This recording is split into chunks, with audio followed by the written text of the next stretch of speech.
10ാം ക്ലാസ്സിലെ എല്ലാ കൂട്ടുകാർക്കും സ്വാഗതം. നിങ്ങളുടെ ബോർഡ് എക്സാമിന് മുൻപ് ജീവികൾ എങ്ങനെ പ്രത്യുൽപാദനം നടത്തുന്നു എന്ന ചാപ്റ്ററിലെ ഏറ്റവും പ്രധാനപ്പെട്ട കാര്യങ്ങൾ നമുക്കൊന്ന് വേഗത്തിൽ ഓടിച്ചു നോക്കിയാലോ? നമ്മൾ ആദ്യം തന്നെ ചോദിക്കേണ്ട ഒരു ചോദ്യമുണ്ട്. ഒരു ജീവിക്ക് ജീവിച്ചിരിക്കാൻ ശ്വാസമെടുക്കണം, ഭക്ഷണം കഴിക്കണം.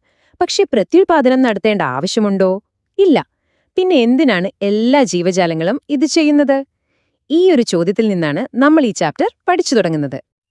ഓക്കെ, അപ്പൊ നമുക്ക് തുടങ്ങാം. ഈ ചാപ്റ്ററിലെ 5 പ്രധാനപ്പെട്ട ടോപ്പിക്കുകളാണ് നമ്മൾ കവർ ചെയ്യാൻ പോകുന്നത്.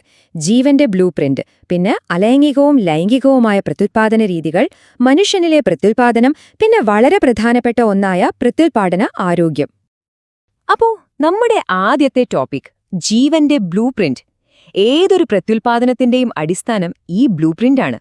എന്നാണിത്? എന്തിനാണിത് കോപ്പി ചെയ്യുന്നത്? നമുക്ക് നോക്കാം. ഇതാണ് ആ ബ്ലൂ പ്രിന്റ്, DNA അഥവാ ഡിയോക്സി റൈബോ ന്യൂക്ലിക് ആസിഡ്. സിമ്പിളായി പറഞ്ഞാൽ ഒരു ജീവിയുടെ ശരീരം എങ്ങനെ ഉണ്ടാക്കണം എന്നതിന്റെ മുഴുവൻ ഇൻഫർമേഷനും സ്റ്റോർ ചെയ്തിരിക്കുന്നത് ഈ DNAയിലാണ്. അച്ഛനമ്മമാരിൽ നിന്ന് മക്കളിലേക്ക് കൈമാറുന്ന ഒരു സൂപ്പർ കോംപ്ലക്സ് ഇൻസ്ട്രക്ഷൻ ബുക്ക് പോലെയാണിത്. അതുകൊണ്ട് നമ്മൾ ഒരു കാര്യം മനസ്സിലുറപ്പിക്കണം. പ്രത്യുൽപാദനം എന്ന് കേൾക്കുമ്പോൾ നമ്മുടെ മനസ്സിൽ ആദ്യം വരേണ്ടത് ഇതാണ്: DNA ഒരു കോപ്പി ഉണ്ടാക്കുക. ഇതാണ് ഏറ്റവും ബേസിക്കായ കാര്യം. അപ്പോ ഒരു കോശം എങ്ങനെയാണ് രണ്ടായി മാറുന്നത്? ആദ്യം തന്നെ ആ കോശത്തിനുള്ളിലുള്ള DNA ഒരു കോപ്പി ഉണ്ടാക്കുന്നു. പിന്നെ ആ പുതിയ കോപ്പിക്കായി ഒരു പുതിയ വീട് പോലെ കോശത്തിലെ മറ്റു ഭാഗങ്ങൾ തയ്യാറാക്കുന്നു. എല്ലാം സെറ്റായിക്കഴിഞ്ഞാൽ കോശം രണ്ടായി പിളർന്ന് ഓരോന്നിനും ഓരോ DNA കോപ്പിയുമായി പുതിയ കോശങ്ങളായി മാറുന്നു. പക്ഷെ ഇവിടെ ഒരു ട്വിസ്റ്റ് ഉണ്ട്. ഈ DNA കോപ്പി ചെയ്യുമ്പോൾ അതെപ്പോഴും ഒരു പെർഫെക്റ്റ് കോപ്പി ആയിരിക്കില്ല. ചെറിയ ചെറിയ മാറ്റങ്ങൾ, അതായത് വേരിയേഷൻസ് വരാം. നമ്മളിതിനൊരു തെറ്റായി കാണാൻ സാധ്യതയുണ്ട്, അല്ലേ? എന്നാൽ സത്യത്തിൽ ഈ ചെറിയ മാറ്റങ്ങളാണ് ജീവലോകത്തിലെ ഏറ്റവും വലിയ അത്ഭുതങ്ങൾക്ക് കാരണം. ഈ പോയിന്റ് പരീക്ഷയ്ക്ക് വളരെ പ്രധാനപ്പെട്ടതാണ്. എന്തുകൊണ്ടാണ് ഈ വേരിയേഷൻസ് നല്ലതാണെന്ന് പറയുന്നത്? ഒന്ന് ആലോചിച്ചു നോക്കൂ. പരിസ്ഥിതി എപ്പോഴും മാറിക്കൊണ്ടിരിക്കും. ചൂട് കൂടാം, അല്ലെങ്കിൽ തണുപ്പ് കൂടാം. ഈ മാറ്റങ്ങളെ അതിജീവിക്കാൻ ചില ജീവികൾക്ക് കഴിയും, ചിലർക്ക് കഴിയില്ല. ആ കഴിവ് വരുന്നത് ഈ വേരിയേഷനുകളിൽ നിന്നാണ്. അപ്പോൾ ഒരു സ്പീഷീസ് മൊത്തത്തിൽ നശിച്ചു പോകാതെ അതിജീവിക്കാൻ ഈ വേരിയേഷൻസ് സഹായിക്കുന്നു. ഓക്കെ, DNA കോപ്പിയാക്കുന്നതിന്റെ പ്രാധാന്യം നമുക്ക് മനസ്സിലായി. ഇനി നമുക്ക് ആദ്യത്തെ തരം പ്രത്യുൽപാദന രീതിയെപ്പറ്റി പഠിക്കാം. അതാണ് അലൈംഗിക പ്രത്യുൽപാദനം. പേര് സൂചിപ്പിക്കുന്നത് പോലെ തന്നെ വളരെ സിമ്പിളായ ഒരു കോപ്പിയെടുക്കൽ പ്രോസസ്സാണിത്. ഒരൊറ്റ പേരിന്റെ മാത്രം മതി ഈ രീതിയിൽ പുതിയ ജീവികളെ ഉണ്ടാക്കാൻ.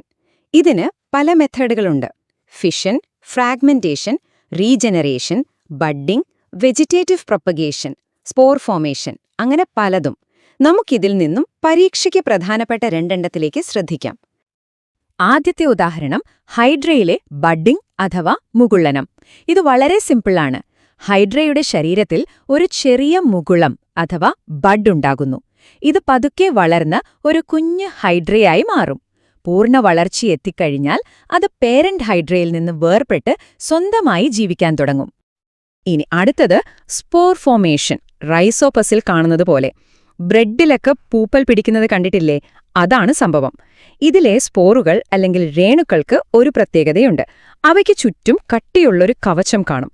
അതുകൊണ്ട് എത്ര മോശം കാലാവസ്ഥയിലും അവ നശിച്ചു പോകില്ല. നല്ല ഈർപ്പമുള്ളൊരു സ്ഥലം കിട്ടുമ്പോൾ ഈ സ്പോറുകൾ അവിടെ വീണ് പുതിയ ജീവിയായി വളരും. ഇതൊരു കിഡിലൻ സർവൈവൽ ടെക്നിക്കാണ്.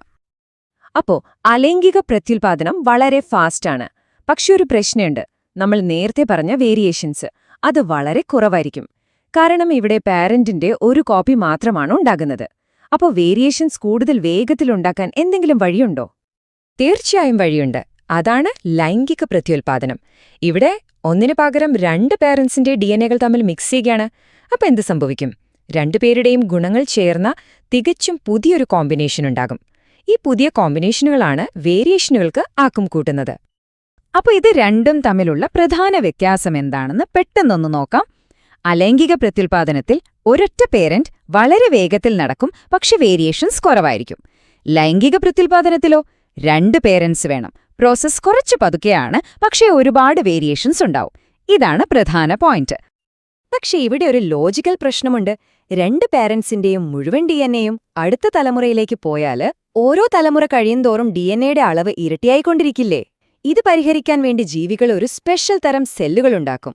അതാണ് ഗാമീറ്റുകൾ അഥവാ ബീജകോശങ്ങൾ. ഇവയുടെ പ്രത്യേകത എന്താണെന്ന് വെച്ചാല് ഇവയിൽ സാധാരണ കോശങ്ങളിലുള്ളതിന്റെ പകുതി DNA മാത്രമേ ഉണ്ടാകൂ.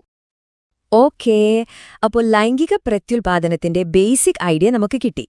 ഇനി നമുക്ക് നമ്മുടെ സിലബസിലെ ഏറ്റവും പ്രധാനപ്പെട്ട ഭാഗങ്ങളിലൊന്നിലേക്ക് കടക്കാം.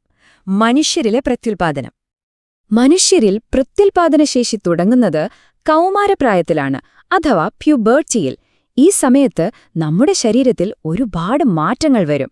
പെൺകുട്ടികളിലും ആൺകുട്ടികളിലും വ്യത്യസ്തമായ മാറ്റങ്ങളാണ് ഉണ്ടാവുക.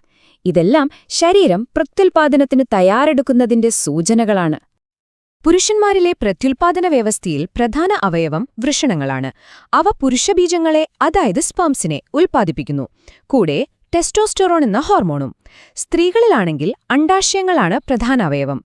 അവ അണ്ഡം, അതായത് എഗ് ഉൽപ്പാദിപ്പിക്കുന്നു, കൂടെ ഈസ്ട്രോജൻ എന്ന ഹോർമോണും. ഈ ഹോർമോണുകളാണ് കൗമാരത്തിലെ മാറ്റങ്ങൾക്ക് കാരണം. ഇനി ബീജസങ്കലനം എങ്ങനെയാണ് നടക്കുന്നതെന്ന് നോക്കാം. ഈ സ്റ്റെപ്പുകൾ ഓർത്തിരിക്കാൻ എളുപ്പമാണ്. പുരുഷബീജങ്ങൾ സ്ത്രീയുടെ ശരീരത്തിൽ പ്രവേശിച്ച് ഫാലോപ്പിൻ ട്യൂബിലെത്തുന്നു. അവിടെ വെച്ച് അണ്ഡവുമായി കൂടിച്ചേരുന്നു. ഇതിനെയാണ് ബീജസങ്കലനം അഥവാ ഫെർട്ടിലൈസേഷൻ എന്ന് പറയുന്നത്. ഇങ്ങനെയുണ്ടാകുന്ന സിക്താണ്ഡം വിഭജിച്ച് ഒരു ഭ്രൂണമായി മാറും. ഈ ഭ്രൂണം പിന്നീട് ഗർഭാശയത്തിലേക്ക് യാത്ര ചെയ്ത് അവിടത്തെ ഭിത്തിയിൽ പറ്റിപ്പിടിച്ച് വളരാൻ തുടങ്ങും. ഗർഭപാത്രത്തിൽ വളരുന്ന കുഞ്ഞിന് എങ്ങനെയാണ് ഭക്ഷണവും ഓക്സിജനും കിട്ടുന്നത്? അതിനൊരു സ്പെഷ്യൽ സംവിധാനമുണ്ട്. അതാണ് പ്ലാസന്റ. ഇത് അമ്മയും കുഞ്ഞും തമ്മിലുള്ള ഒരു പാലം പോലെയാണ്. അമ്മയുടെ രക്തത്തിൽ നിന്നും കുഞ്ഞിനു വേണ്ട ഗ്ലൂക്കോസും ഓക്സിജനും എല്ലാം ഈ പ്ലാസന്റ വഴിയാണ് ലഭിക്കുന്നത്.